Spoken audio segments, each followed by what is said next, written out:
Hello, how are you? A little rushed, but settling in. Good. Welcome, everyone. We are just going to wait a moment or two to allow people to join, and then we'll get started.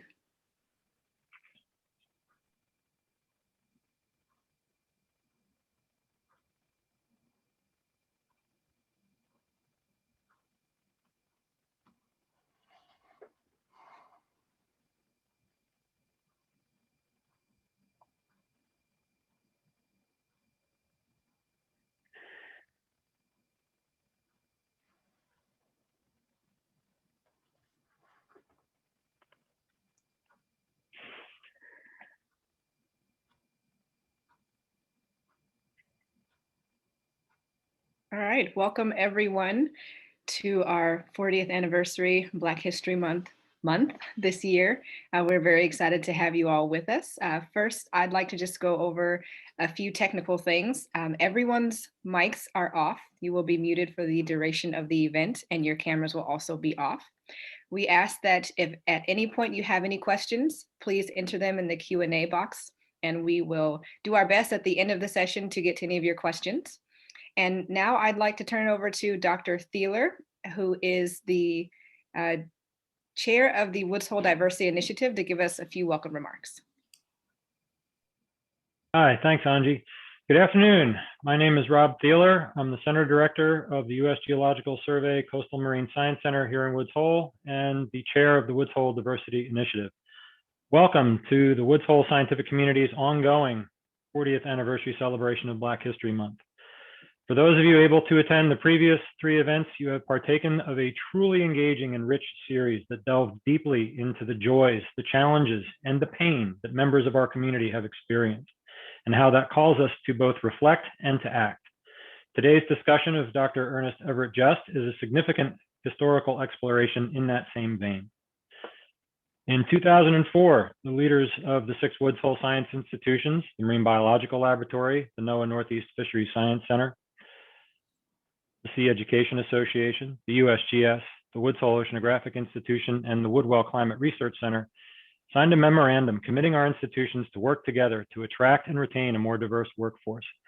That memorandum established the Woods Hole Scientific Community Diversity Initiative, which in turn established the Diversity Advisory Committee to support the institutions in their efforts to promote diversity and inclusion in and among the Diversity Initiative institutions, as well as the wider Woods Hole, Cape Cod, and Islands communities, and increasingly due to moving things online during the pandemic, the nation and the world. On behalf of the Diversity Initiative, I'd like to thank our local virtual host, the Woods Hole Oceanographic Institution, Falmouth Community Television for live streaming this month's programs, and the Woods Hole Diversity Advisory Committee, especially the Black History Month Committee, and co-chairs Angie Scott-Price and Larry Alade for putting together another outstanding series of events. Thank you again for attending today, and I'm pleased to turn things back over to Angie Scott-Price to lead today's program. Angie? Thanks, Rob. We have indeed had some really great events this month, and I'm looking forward to today's as well. Before we jump in, I do want to acknowledge the 6 research institutions that provide the monetary and in-kind support for this month: the Marine Biological Laboratory, the NOAA Northeast Fisheries Science Center, the USGS Coastal and Marine Center, Sea Education Association, the Woodwell Climate Center, formerly known as the Woods Hole Research Center, and the Woods Hole Oceanographic Institution. Especially thanks to Matt Barton for hosting today and other events, and just all around being great to work with. And often seems like Larry and I are mostly given credit for all of these wonderful events that we have, but it would be remiss of me to not acknowledge all of the members of the Black History Month Committee this year: Carol DeFalco, Megan Hannawalt, David McGlinchey, Jennifer Morgan, Gwyneth Packard, Matthew Person, Lindsay Scott, and Kama Thieler. It was all of us who worked to put all of these events on, and I'm very thankful to have been able to work with such a great team. So with that, I would like to introduce Mr. Jarmon. Mr. Jarmon developed an uncanny interest in Dr. Ernest Everett Just by reading The Black Apollo of Science, the biography of Dr. Just. In the year 1999, Mr. Jarmon petitioned the Prince George's County Public School Board to consider naming a new $26 million school Ernest Everett Just Middle School. Mr. Jarmon's attempts were rebuffed because he was informed his petition should carry the weight of an established organization.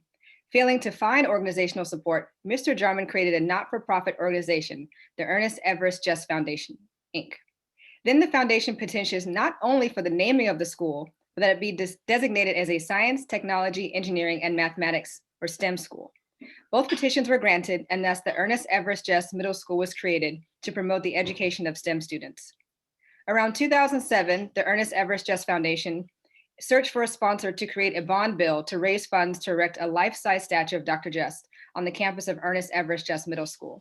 The state of Maryland granted the foundation $150,000 to erect the statue, and now the school and the statue are listed as national monuments for the whole world to appreciate.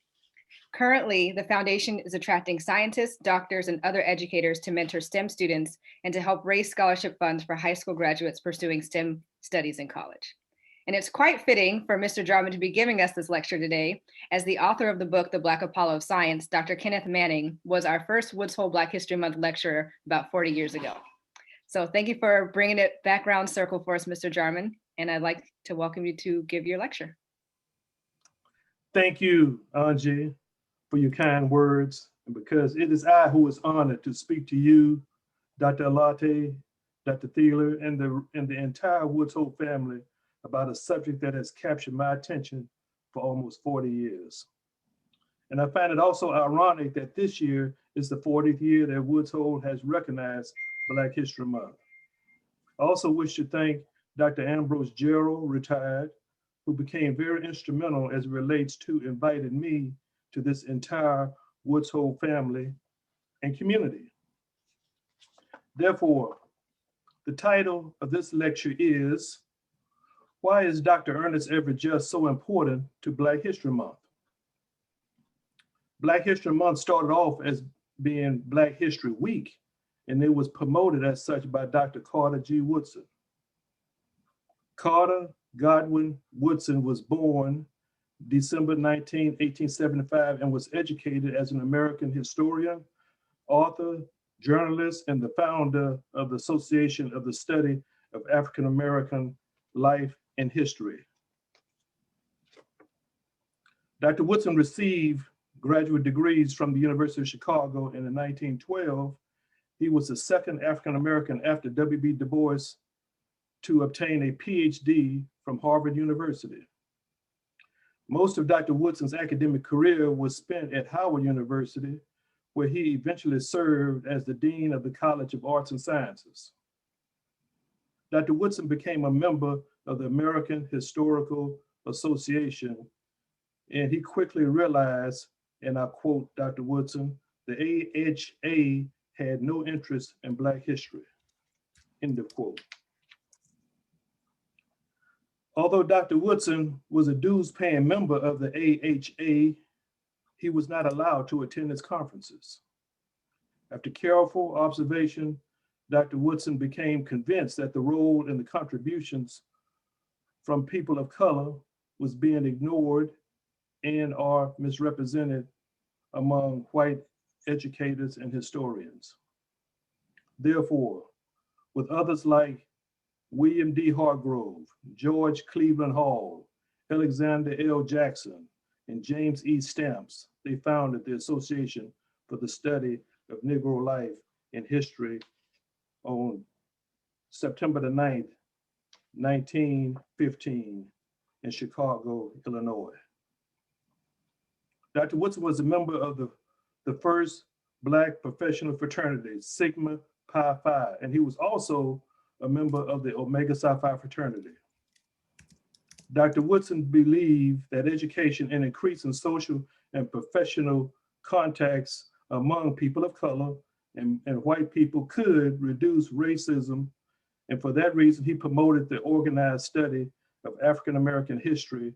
And in 1926, Negro History Week was born.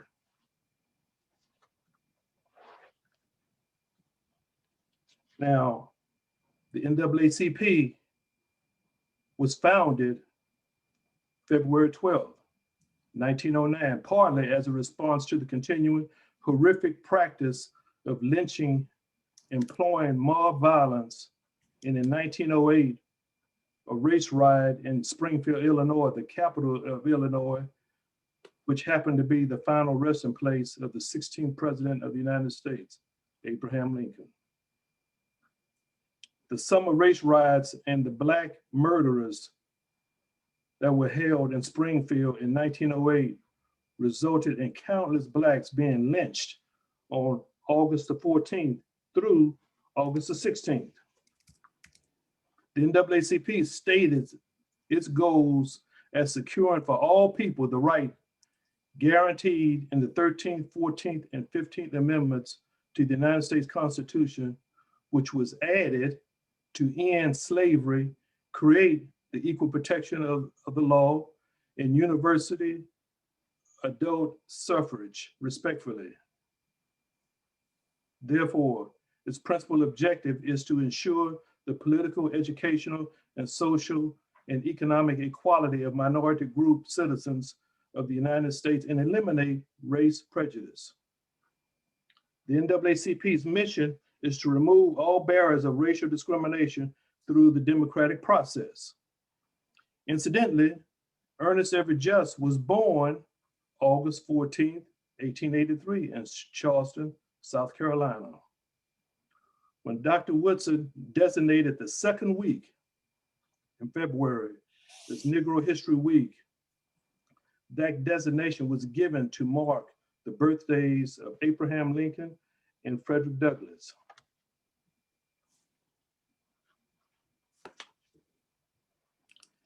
Abraham Lincoln's birthday was February 12th, 1809, and Frederick Douglass' birthday was picked to be February 14th.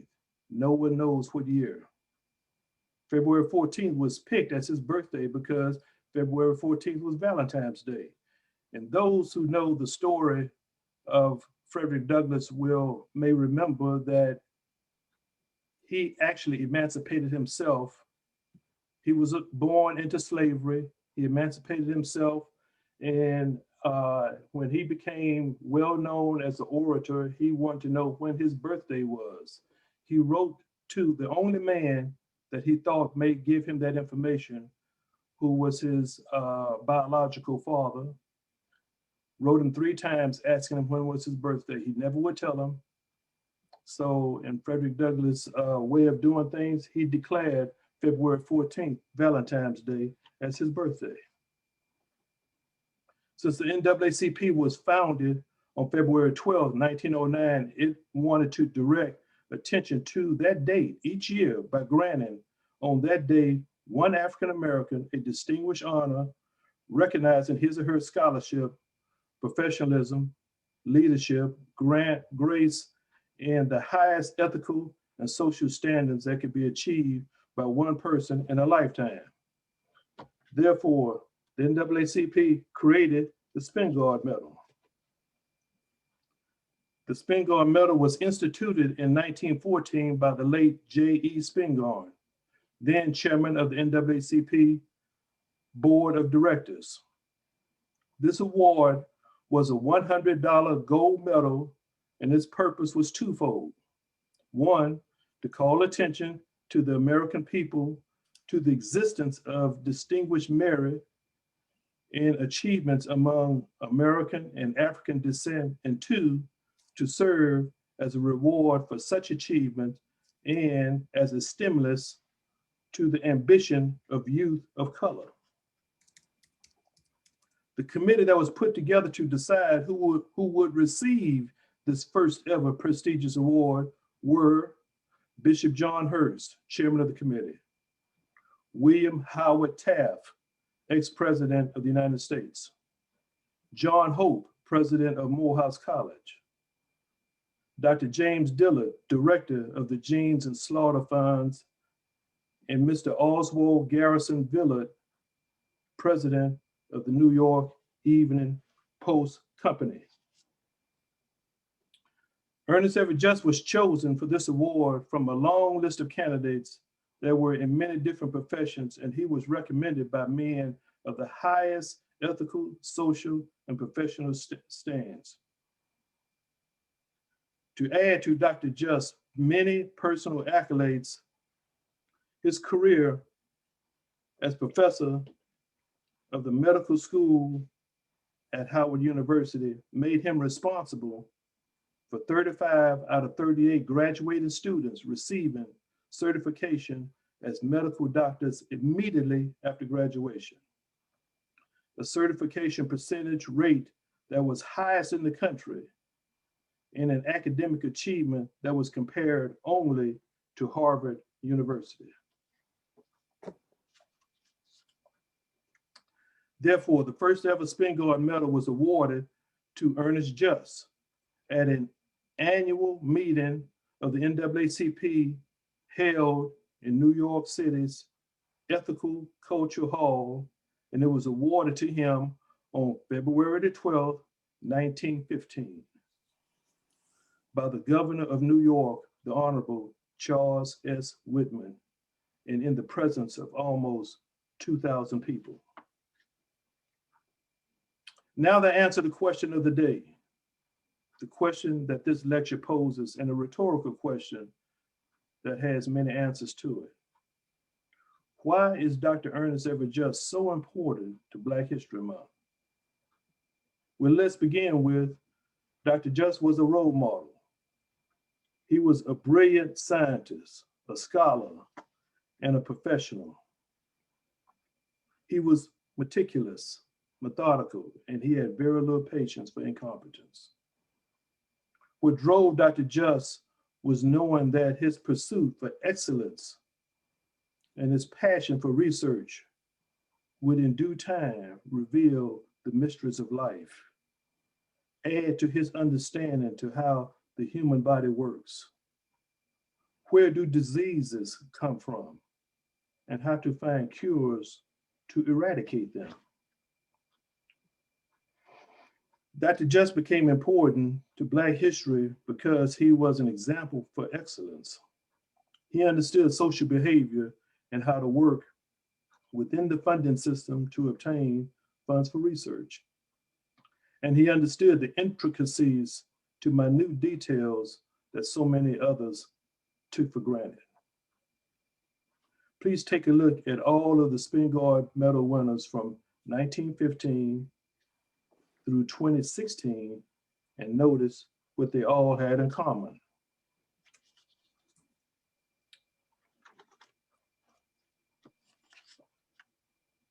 Now, please think about what made Dr. Just stand out from the others, who were also very famous in their undertakings and life history to get the Spingarn Medal. Well, Dr. Just had to work his entire professional career in the face of discrimination at a time when equal protection under the law was only a term for all minorities to debate because it had no practical application meaning in American jurisprudence. So let's look at the chronology of events that contribute to the establishment of Black History Month to be in February. Some of these dates were considered to be created by happenstance, and some of these dates were planned to bring attention and to create a necessity to have February of each year Black History Month.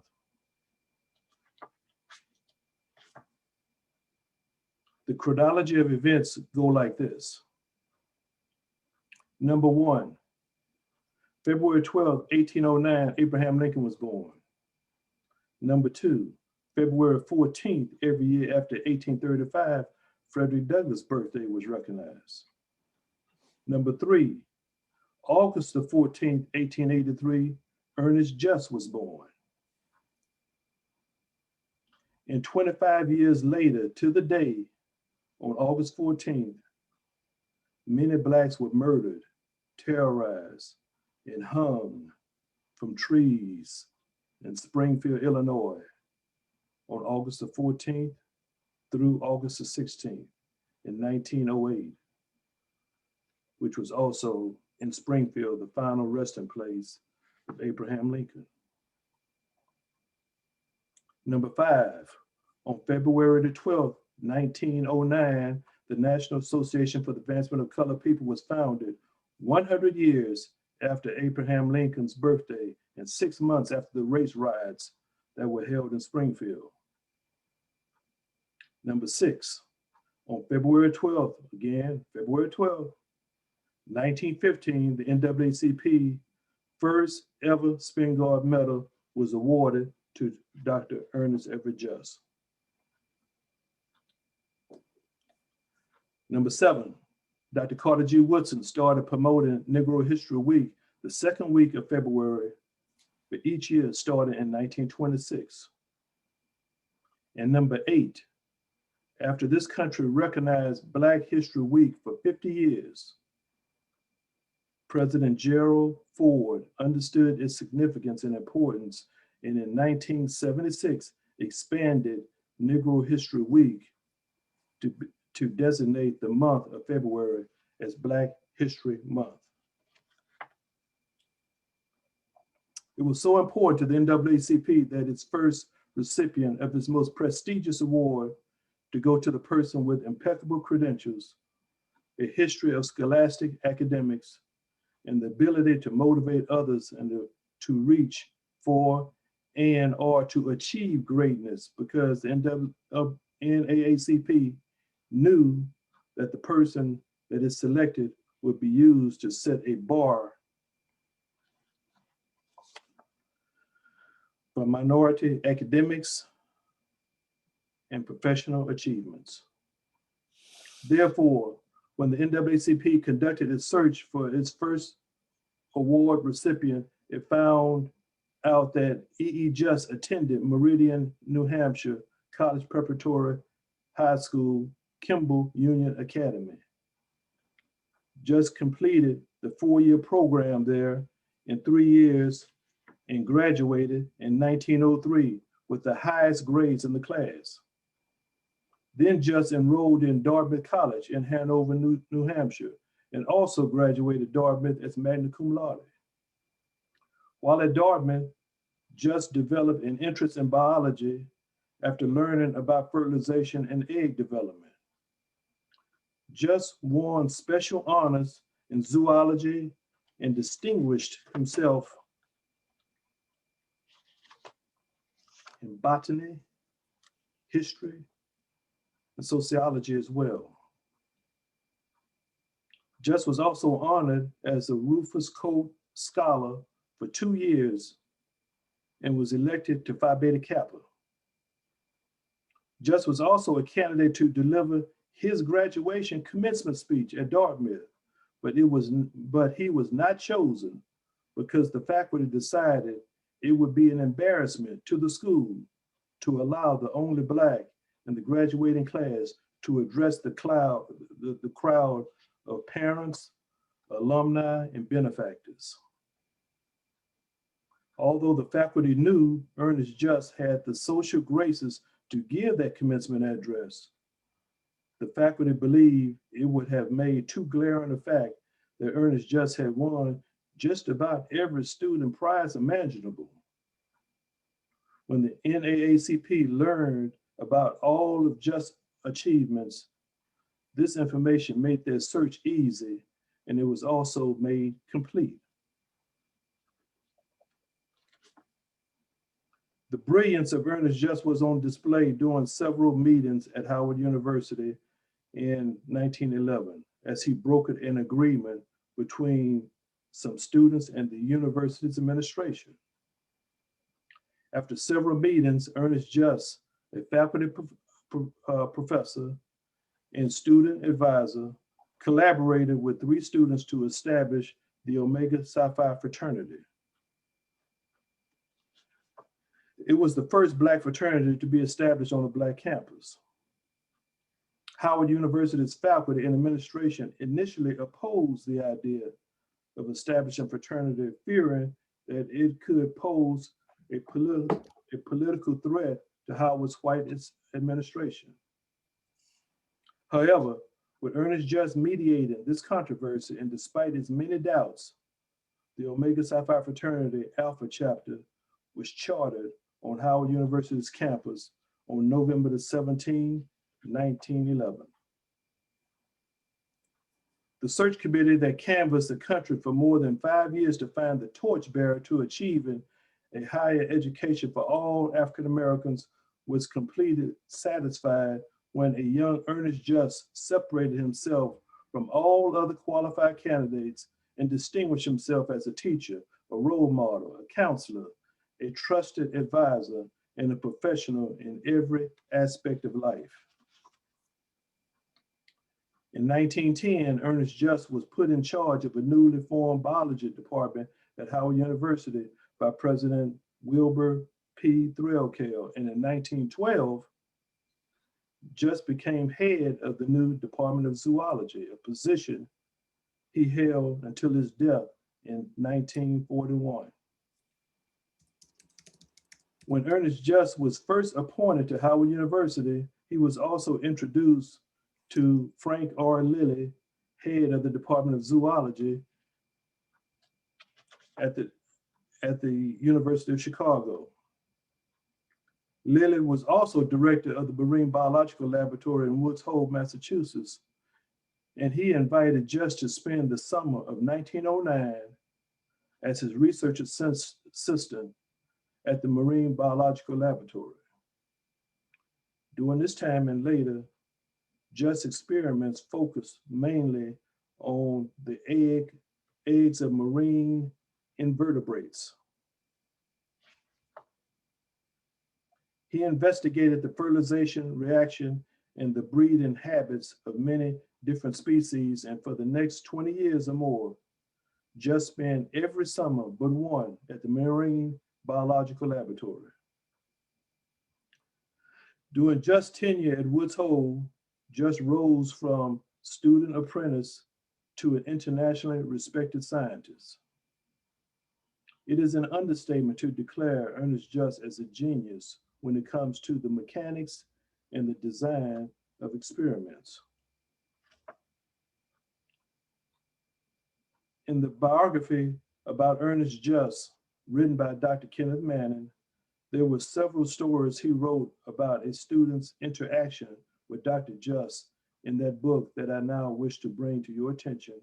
And those stories should illustrate to you the character, the empathy that he had for others, and the ability that Ernest Just had to influence young student scientists. Ernest Just truly had a gift for science, and his genuine personality qualities were on display the more he advised and was sought after by his students. He was also the first African-American to study as a scientist at the Marine Biological Laboratory in Woods Hole. The Marine Biological Laboratory was considered by many to be the most internationally renowned biological laboratory in the country. The second African-American to study at Woods Hole was a bright young woman named Roger Arlene Young, who was taught at Howard University by Dr. Just. When Roger Young graduated Howard in 1923, Dr. Just offered her a position as his research assistant and as assistant professor of zoology. She accepted this offer and enrolled in the University of Chicago for her master's degree in zoology. The third African-American to study at Woods Hole was a student who completed graduate studies at Brown University after his undergraduate studies at Morehouse College in Atlanta were completed. His name was Samuel Everett. Since it was customary to write a letter of reference to study at Woods Hole, Dr. Just, being the only minority there at the time, felt compelled to explain to Samuel Everett why he did not write a letter of reference for him to study at Woods Hole. Dr. Just told Everett, since Roger Young did not work out at the Marine Biological Laboratory, and that he, Ernest Just, sponsored her with a letter of introduction, and coupled with the fact that he did not know Samuel Everett at all, he did not feel comfortable writing a letter of recommendation for him. Just thought that Everett also was too young to study at the Marine Biological Laboratory.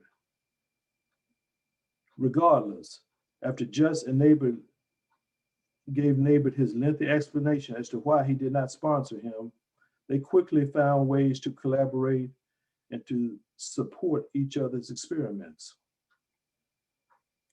Now to go back to the story of Roger Young and complete that.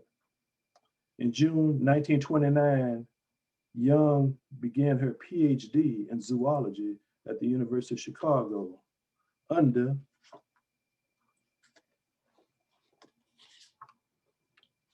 the tutelage of Frank Lilly. Her experiments testing the effects of ultraviolet radiation on marine eggs would serve as a starting point for her dissertation. 1 week before Young was scheduled to sit for her doctoral qualifying exam, Ernest just left for Europe to work on some experiments there. And without her mentor by her side, Young failed her doctoral qualifying exam. When Young was under so much stress, she wrote to Dr. Lilly explaining the struggles of juggling her responsibilities to Howard University and to her doctoral research. She wrote, "The trouble is that for 2 years, I've tried to keep going under responsibilities that were not wholly mine, but they were not shared, and the weight of it simply wore me out." She also wrote, "I forced myself to go on so long that I automatically accepted arrangements for the examination, which I knew the 1st of last August I would fail unless there was some relief. Instead of relief, the situation became worse."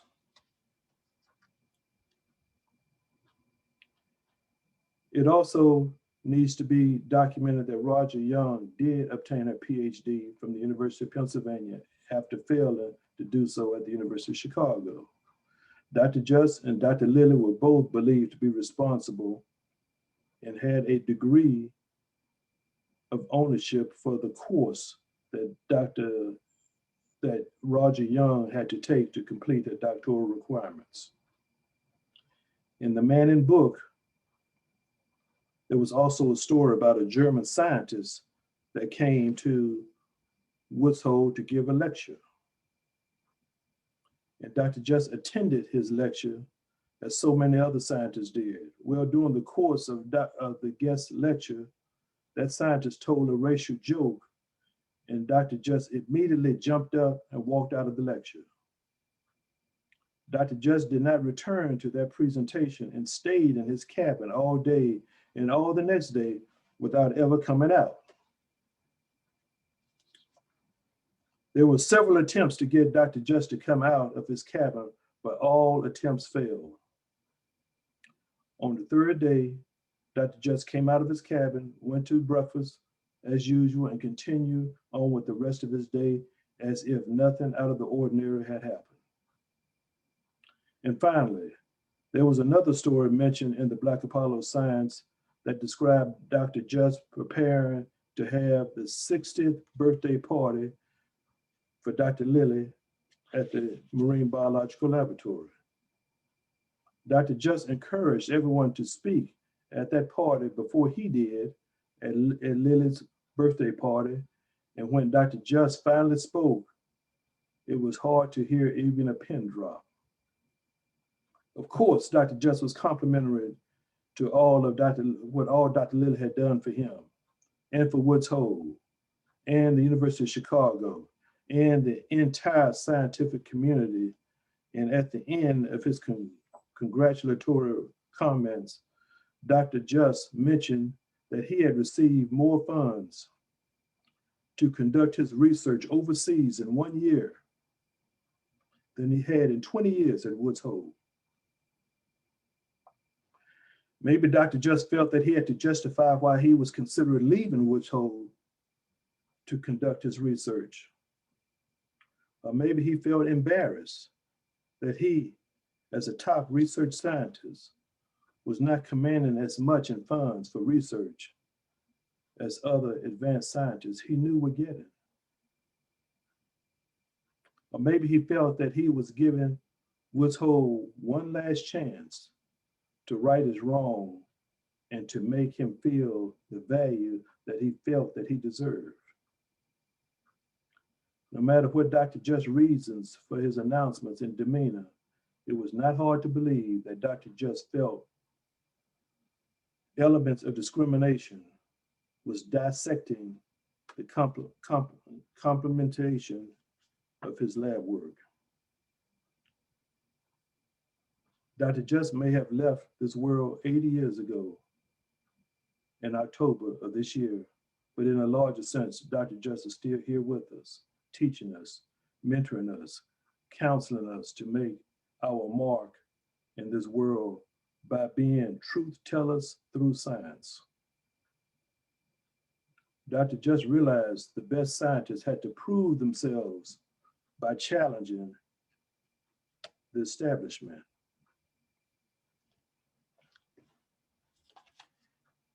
And reconfiguring old theories, and to find one's way in uncharted territory through examinations, re-examinations, testing cause and effect relationships, conducting hypotheses, thinking outside of typical confinements, more observations, documenting variances, and drawing conclusions only when necessary.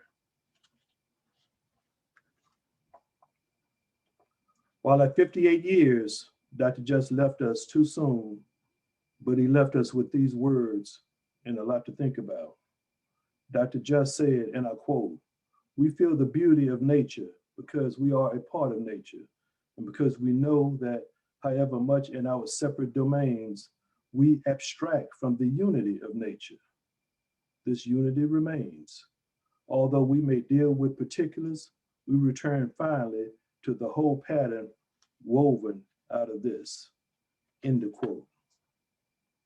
Before ending this lecture, it would not be complete, or I would be negligent for any reasons if I failed to mention how calculating Dr. Just was when he devised a method to introduce to the world a lost manuscript and the importance of that word that he did, connecting biology to ethics and ethics to biology, including environmental ethics.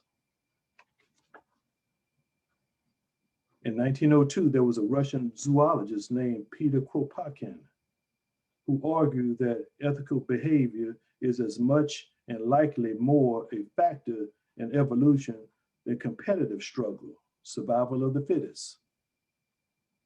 Dr. Kropotkin predicted that evidence confirming the evolution importance of mutual aid would someday emerge from the study of microorganisms. Dr. Just, in his 1939 book, The Biology of the Cell Service, he supplemented a Charles Darwin emphasis upon struggle against the surrounding environment by adding Dr. Kropotkin's theory upon mutual aid and cooperation with the surroundings. Just further wrote, "Life is not only a struggle against the surroundings from which life came, it is also a cooperation with them." The Kropotkin theory of mutual aid and cooperation may be a better explanation of the cause of evolution than the prevailing popular conception of Darwin's idea of the struggle for existence. And this also applies with cells. The means of cooperation and adjustment is the ectoplasm.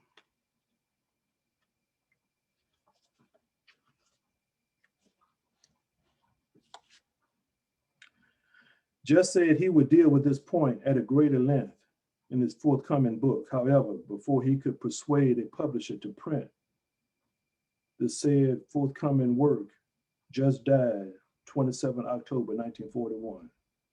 Thankfully, however, in May 2018, The Origin of Man's Ethical Behavior, an unpublished but written by Ernest Just in 1941, was discovered among the collected papers of E. Just at the Howard University Moreland Spingarn Research Center by Dr. Theodore Walker. Dr. Just may have been the first scientist in 1939 when the biology of the cell surface was printed to root ethical behavior in evolution process that reach all the way back to the evolution of cooperation among our earliest cellular ancestors. And furthermore, Dr. Just may have been the first to formulate a comprehensive law of environmental dependence. Now, before I ask for any questions that I can answer as it relates to this lecture, please permit me to say a few words about the Ernest Everett Just Foundation. The Ernest Everett Just Foundation Incorporated is a 501c3 nonprofit organization that was created to promote science, technology, engineering, and mathematics, the STEM subjects, to middle and high school students, and to mentor STEM students through their collegiate years. It was also created to promote the life and legacy of Dr. Ernest Everett Just. We aim to reach our two goals by conducting lectures such as this one, and by our constant interactions, mentoring, and counseling STEM students. Therefore, when the EEJFI notices that there were scholarships available for minority high school students here in Woods Hole, this foundation believes it can help to close the gap between finding ambitious STEM students and increasing the diversity at Woods Hole. It has been said that our institutions lose countless talent by not taking that extra step in promoting diversity. As much as we as a country are beginning to recognize foreign diversity, somehow we tend to overlook the diversity that's in our own backyard. Therefore, I am making an appeal to those who may decide who the future personnel changes, and especially students that will come to study at Woods Hole, will likely be to allow the EEJFI to offer some suggestions in students that would help Woods Hole to extend its efficiency lead over all other scientific laboratories in this country. And what a better way to ensure that this success can be made than by using the name and legacy of one of the world's most famous scientists, Dr. Ernest Everett Just. Thank you very much. And I'll turn this back over to Anji and Larry. Thank you. Thank you, Mr. Jarmon. That was incredibly informative. We do have a comment. Someone that says, not a question, just a comment, very informative talk. Thank you, Mr. Jarmon. I hope that Woods Hole has achieved a better record of social justice since Dr. Just's time here. And I wanted to comment on your offer to work with the foundation in the future and send students here.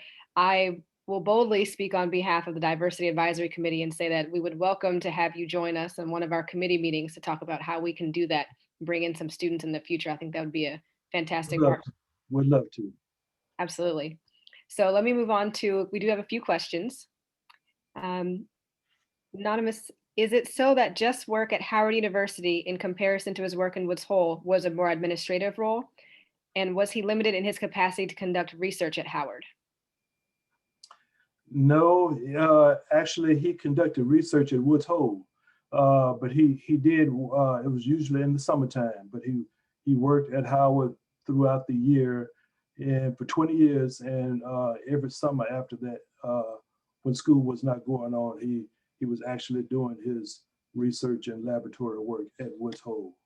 He had several things going on at Woods Hole, but he also actually saw where discrimination was holding him back. He could not do anything about what he was making at Howard University. He was making top dollar at Howard University, which was $1,500 a year. So he knew he had to supplement his salary by research and writing for funding, writing to the Rosenwald and Rockefeller foundations for funding. He continued to do that. And he felt like there were some elements of discrimination that was keeping him from getting the funding that he knew that he could get and that he saw other scientists around him were getting. Thank you for that. Question about Dr. Young. Did Ernest Everett just ever discuss his feelings towards Dr. Young and what happened to her, perhaps in his book or in the Black Apollo of Science? As far as it went in the Black Apollo of Science is where her career actually stopped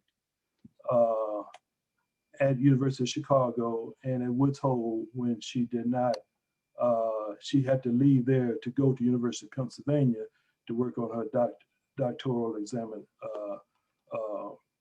work on her doctoral degree. And she did go to University of Pennsylvania. She received her PhD and actually did some teaching in several schools. Great, thank you.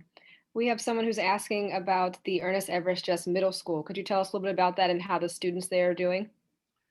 Yes, thanks for that question. The Ernest Everett Just Middle School is doing very well. We, the foundation, what we try to do is to go over there, make a presence. We tell them about Ernest Just. We use the book. We encourage them to read. It's a hard read for them in the middle school, but we still encourage them to read it. We tell them about Ernest Just and how much he loves science, and we use that that tool to also become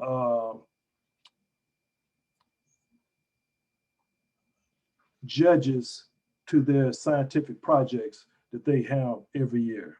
So we actually come together as judges for them and tell them about Just, tell them about Ernest Just. And there is a lot of memorabilia, a lab coat in the library that and pictures of Dr. Just in the school, in the library at Ernest Just Middle School. Very nice. I remember science fair projects. Those were always fun. So kind of a general question, could you describe some of the challenges that Dr. Just may have experienced in his personal life? That's a question, and I'm personally interested in his family. Was his family with him when he came to Woods Hole, and how did they fare here? Well, that's an interesting question because no, Just family was not allowed to come to Woods Hole, especially his wife. They did not allow her to come. As you know, the scientists that came there, they had cabins there, so they stayed and they ate there on campus. And but she was not allowed. This is another part of discrimination, and there is a story in the Black Apollo of Science about Dr. Just was world renowned at Woods Hole. I mean, doctors and scientists everywhere wanted his advice on their experiments. And he gave them freely his advice on how to create the experiment that they were trying to do. So, but eventually he had to leave Woods Hole and come back to DC. Well, they even came to DC to ask him questions and to pick his brain and what he can do. But so when they came to DC, they quickly found out that they could not go to Dr. Just's house because Dr. Just's wife would not let them in since they would not let her in Woods Hole. So they had to, when they wanted to meet with Dr. Just, they had to find a place to meet because Dr. Just's wife, would not let them into her home. And so there was one place written about at when Dr. Just came to Washington, D.C., was along the time that Union Station was being created, and Washington, D.C. Union Station was a stop that was created, and along the time Dr. Just came to DC. And it may have had a lot of transportation, you got to remember, was very, very hard to navigate.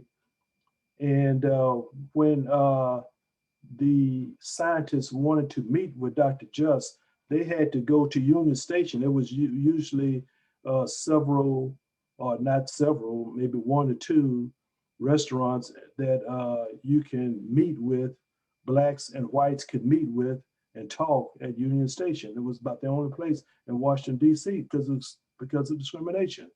So, they had to meet at Union Station at a restaurant to whenever they wanted to converse with Dr. Just. And these are elements of discrimination that we don't realize how deep they were at the time, and how much they played in shaping America, and how we all had to deal with it in some form or another, and Dr. Just had to also. Wow, that definitely puts it into perspective. It's amazing to think about what science is probably or had been lost or not done because Yes. he couldn't stay here. He didn't have the funding, or I can imagine that it would have been difficult to be here doing science and not have your family with you for months at a time. That's true. That's Yeah. true. And besides, he also uh, uh, wanted to be there as much as he could for his family. So, and the other scientists had their family members there, but he could not have his at Woods Hole. Hmm. Yeah, that's tragic. Well, I think we have time for one more question. So could you speculate on how Ernest Just's work impacts impacts science today? Perhaps more broadly, how his legacy impacts science today? Well, I think Dr. Just was always finding or looking for the meaning for life. And his experiments that he did primarily at Woods Hole, and he took some of that work back with him to Howard University.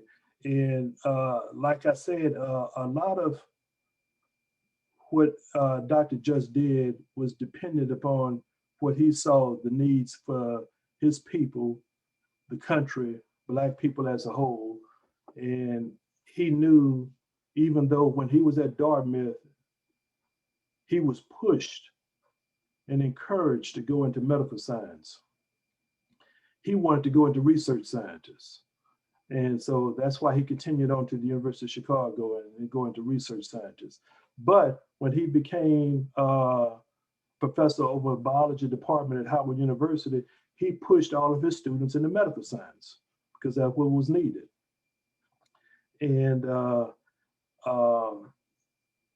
it was said that 35 out of 38 students at Howard University immediately became certified as doctors when they left Howard. And that designation was only, at the time, compared to Harvard University at that time. So he was competing with the best. And it gave Howard a lot of name recognition. Not only that, he was the greatest fund driver that created funds for Howard University also. Dr. Just, no one actually demanded or commanded more funds to come to Howard than Ernest Just. People just really, did that. But his salary was not reflective of that. But his salary was compared to others in the scientific community, in the Black community, not the scientific, in the Black community. And he always tried to escape that because he knew he was qualified. He knew he was better than that. He knew he was better than just taking what they gave him, especially when he saw the market around him that he was able to see through the scientists at Woods Hole, who were sprinkled all over the country at University of Chicago, Pennsylvania, and other places. And so in talking with them in the summertime, he knew what they were making, and it just did not sit well with him because he always felt like science is the proof and within itself and whatever you need. Let the science do the talking. And he really believed in that. And I think it really bothered him when he was working, trying to get his last book published. The publishers told him that he did not know ethics. So what he was trying to do, Dr. Just was trying to do, was to blend biology with ethics and ethics with biology. And there was no bioethics field at that time. There is now, but when there was no field at that time, they did not think that Ernest Just was qualified to write about this. And as it has come out now, even though his manuscript has been lost for so long, now that it has come out to light, scientists are really looking at it and seeing the all the nuggets of information that Dr. Just saw 80 years ago. 80 years ago, that the scientific community is finally beginning to wake up now. Wow, 80 years before we realized that we needed to know that information. I'm glad to hear that his manuscript was found, that it's not lost forever. Right. Well, thank you, Mr. Jarmon, for an amazing lecture. We really appreciate your time and all of the insight that you provided us. Thank you. This does conclude our official Black History Month 2021 events for Woods Hole. I would like to point people that we do still have our virtual Harambe going on our website. If you go to our website, to the very bottom, click on Virtual Harambe, you'll see a page that has various recipes submitted by people in the community and the recipe book from, I believe it was 1984 that we got a copy of from Dr. Gerald. So thank you for that. I'd like to also extend an invitation for anyone who is interested in joining the Black History Month Committee next year. Our committee is made up primarily of people from the 6 science institutions, but we do have members of the greater Woods Hole and Falmouth community on our committee. So if you're interested in joining us next year, please send an email to myself or Larry. Our emails are on the website, and we look forward to hopefully having some new faces on our committee with us next year. Thank you again, Mr. Jarmon, and for everyone for joining us. And I hope you all have a wonderful day. Thank you.